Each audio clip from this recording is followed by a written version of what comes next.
যাদের কথা এবং বক্তব্যের কারণে, যাদের কাজের কারণে ঐক্য বিনষ্ট হবে, তাদেরকে আগামী দিনে ছাত্র সমাজ জাতির বিবেকের কাঠগড়ায় দাঁড় করাবে। যারা নিজেদেরকে শহীদ মনে করে সেই প্রজন্মকে পৃথিবীর কোন শক্তি দমিয়ে রাখতে পারবে না। আপনাদেরকে ৪৮তম প্রতিষ্ঠা বার্ষিকীর শুভেচ্ছা জানাচ্ছি। সংগ্রামী উপস্থিতি, আমি আমার বক্তব্যে আমাদের শহীদ ভাইদেরকে স্মরণ করছি।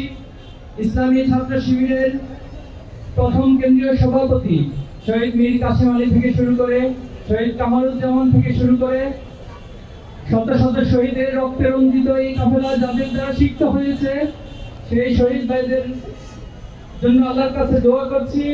আল্লাহ তাআলা যেন আমাদের শহীদ ভাইদেরকে শাহাদাতের সর্বোচ্চ মর্যাদা দান করেন, আল্লাহুম্মা আমিন। সম্মানিত উপস্থিতি, জুলাই বিপ্লবে যারা জীবন দিয়ে, যারা রক্ত দিয়ে এই জমিনকে, এই বাংলাদেশকে ফ্যাসিবাদ মুক্ত করেছেন, আমরা তাদের জন্য দোয়া করছি। আল্লাহ তাআলা তাদেরকে যেন শাহাদাতের সর্বোচ্চ মর্যাদা দান করেন।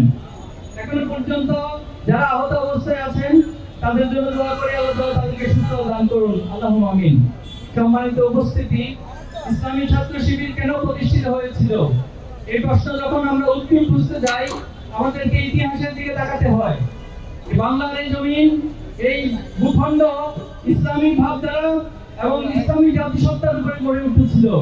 কিন্তু দুর্ভাগ্যজনক হলেও সত্য, ৭১ পরবর্তী এই বাংলাদেশকে সংবিধানে ধর্মনিরপেক্ষতা এবং সমাজতন্ত্রের নামে ইসলাম এবং ৭১কে মুখোমুখি দাঁড় করিয়ে দেওয়া হয়েছিল।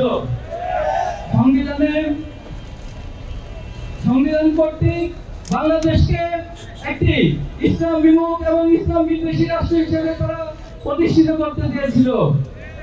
আপনারা জানেন, জাহাঙ্গীরনগর মুসলিম বিশ্ববিদ্যালয় থেকে মুসলিম শব্দ বাদ দেওয়া হয়েছিল। বাংলাদেশের বিশ্ববিদ্যালয়গুলোর মনোগ্রামে রব্বি জিদনি ইলমা এই শব্দকে উঠিয়ে দিয়ে শিক্ষা ব্যবস্থা এবং শিক্ষাঙ্গনকে ইসলামের বিপরীত মুখে দাঁড় করিয়ে দেওয়া হয়েছিল।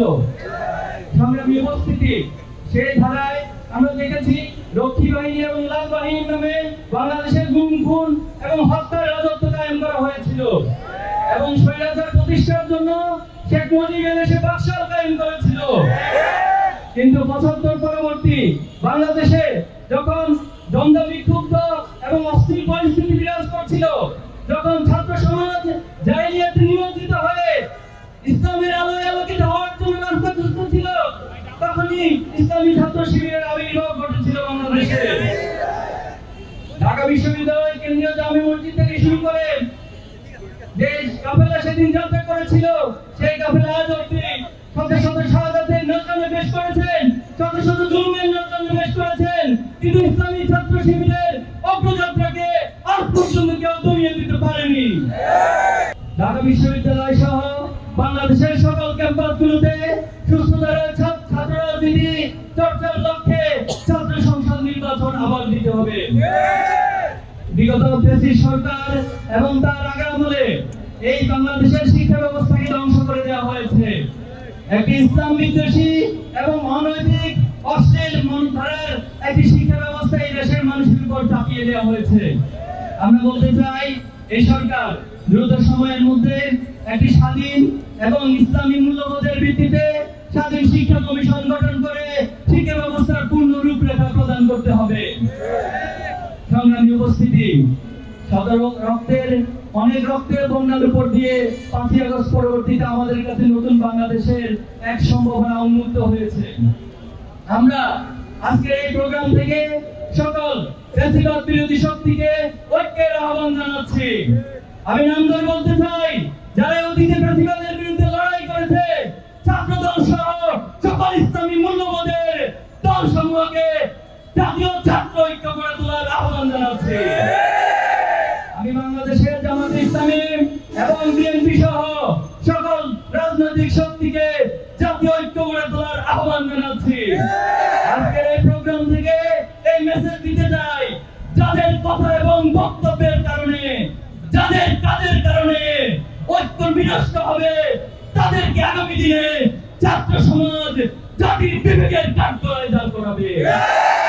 আপনাদের কোন ভূমিকার কারণে যদি ফ্যাসিবাদ আবার মাথা ছাড়া দিয়ে ওঠে, যদি আবার ফ্যাসিবাদ পুনর্বাসন হওয়ার সুযোগ পায়, তাহলে ছাত্র সমাজ ফ্যাসিবাদের যে পরিণতি করেছে আপনাদেরকেও একই পরিণতি বরণ করাবে। সংগ্রামী উপস্থিতি, আমরা একটি সুন্দর বাংলাদেশ গড়তে চাই। ইসলামী ছাত্র শিবির সেই সবার বাংলাদেশ গড়ার লক্ষ্যে সৎ, দক্ষ এবং দেশপ্রেমিক নাগরিকদের যে মিশন, সেই মিশন আজ পর্যন্ত অব্যাহত রেখেছে। আমাদের জন্য এখনো শহীদ পরিবারের মায়েরা রক্তকের পানি ফেলে আমাদের জন্য দোয়া করে, দেশ বিদেশে অনেক ভাইরা এই কাফেলার জন্য দোয়া করে।